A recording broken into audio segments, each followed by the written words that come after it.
Cette deuxième édition vient consolider la première, si je peux dire. Nous voulons toujours renforcer les compétences des jeunes. La vision d'ailleurs de notre compétition, c'est de viser l'excellence.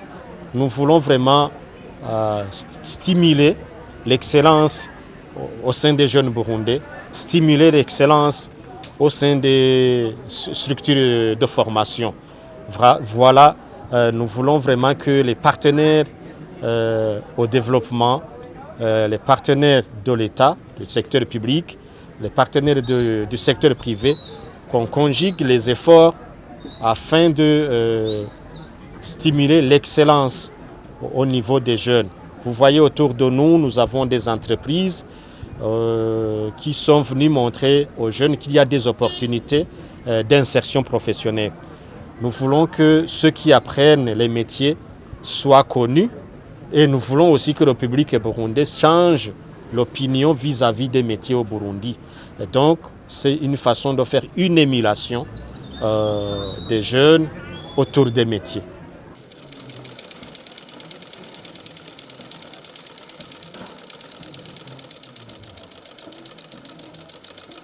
Nous avons 57 lauréats. Nous avons 57 lauréats, 47 garçons et 10 filles. Plutôt, on a augmenté que diminué parce que l'année passée, on était à 46. Maintenant, on est à 57. Donc, il y a 11 additionnels. En plus, nous avions 8 métiers. Aujourd'hui, nous avons 9. Et donc, vous voyez, au fur et à mesure, on évolue en qualité aussi et en effectif. Donc, nous avons touché toute la jeunesse au niveau du pays. Les inscriptions étaient volontaires, en ligne. Et on a vraiment médiatisé sur les réseaux sociaux, sur les médias au niveau du Burundi. En tout cas, depuis le mois d'avril, tous les jeunes savaient qu'il y avait des inscriptions. Alors, nous avons eu 1100 inscrits. Et sur 1100, on a sélectionné 950 qui ont fait l'épreuve pratique et technique. On est resté avec 57. C'est vrai, c'est peu, mais petit à petit, on devra améliorer, on devra augmenter, compte tenu aussi des compétences disponibles.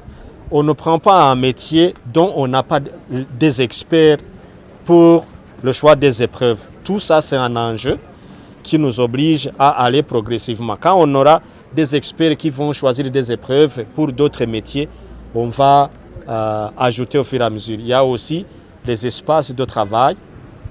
On doit tenir compte aussi des espaces de travail. Mais comme vous le voyez, même dans les métiers de l'année passée, à l'intérieur, on a amélioré le niveau des épreuves pour vraiment viser l'excellence dont j'ai parlé dès le départ.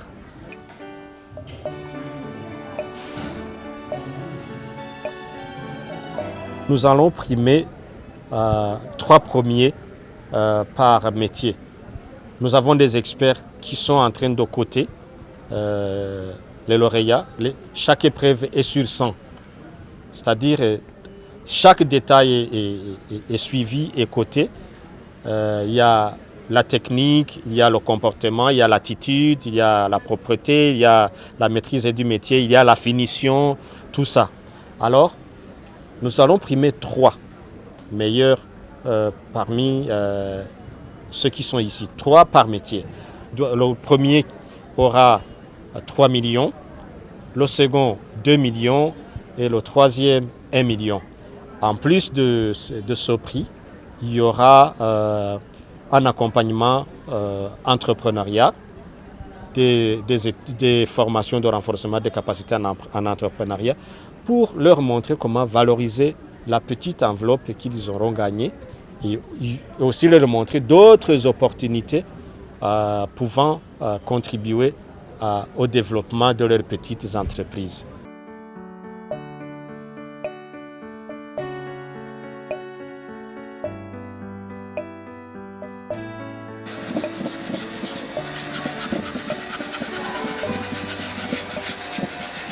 parmi les officiels qui étaient ici, il y avait les représentants du ministère, donc le gouvernement sait bien cet événement.